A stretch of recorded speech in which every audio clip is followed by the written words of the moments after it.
Chapitre 3. Au moment où Anna arrivait chez elle, la balance dans les bras, Alfred se précipita à sa rencontre. « Je suis passé chez toi, je venais te dire au revoir », dit-il d'un ton plein de nervosité. Il avait reçu ordre des Allemands de se présenter au travail forcé, et il partait pour l'Allemagne le jour même. Où ça en Allemagne ? Il l'ignorait, on l'envoyait sans doute dans un camp de travail. Son oncle allait-il partir avec lui ? Non. Son oncle, le rabbin, n'avait pas été convoqué. Il devait se présenter seul. Alfred n'avait que 16 ans, et il était terrifié. Si seulement il pouvait fuir. En Espagne, ou de l'autre côté des montagnes, en Suisse. Si seulement il trouvait une cachette ou quelqu'un d'assez généreux pour accepter de le soustraire aux nazis.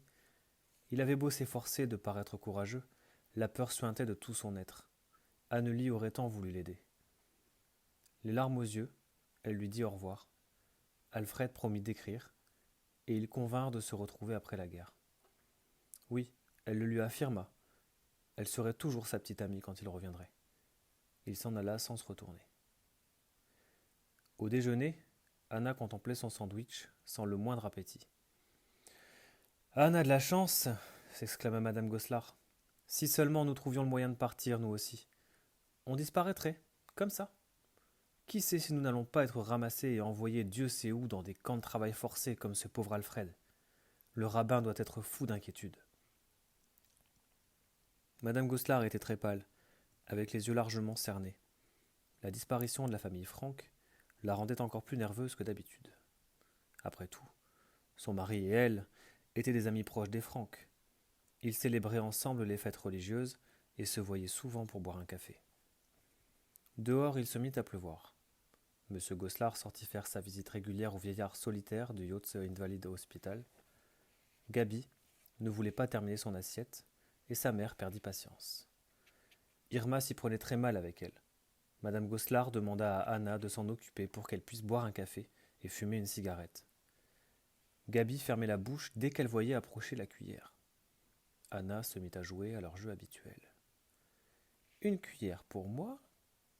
Gaby ouvrit la bouche et avala. « Une pour maman ?»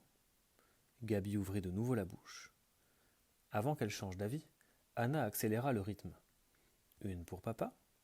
Gaby ouvrit la bouche en grand. « Encore une pour moi !»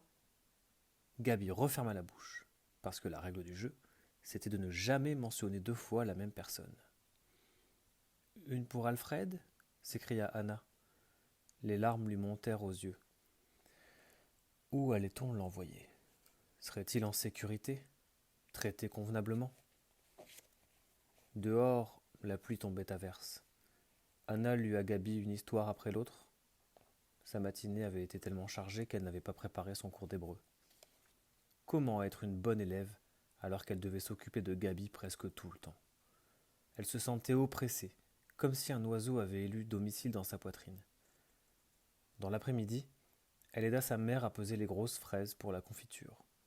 Au mur de la cuisine était accroché un carreau de céramique qu'Alfred avait peint pour elle. Il représentait le mur des lamentations à Jérusalem. Il lui en avait offert un autre sur lequel on voyait une cascade. Anna était fière des cadeaux d'Alfred. Anne les avait admirés, elle aussi. Sa mère mit les fruits à cuire, y ajouta le sucre et la pectine. Les paysans vendaient toujours leurs fraises au mois de juin. Tous les ans à cette époque, Anna et Anne recouvraient leurs tartines d'épaisses couches de confiture. On aurait dit qu'Anne allait débarquer, s'asseoir et faire une plaisanterie sur la maladresse chronique d'Annelie. Pour la faire rire, Anne se serait peut-être amusée à se déboîter l'épaule. Lorsqu'elle faisait cela, les gens en restaient le souffle coupé avant de s'esclaffer bruyamment. En tout cas, elle ne se serait pas gênée pour goûter les fruits sucrés qui bouillonnaient sur le fourneau. Anne se serait sans doute mise à bavarder, à tort et à travers sur les innombrables petits amis, et madame Gosselin aurait hoché la tête en haussant les sourcils.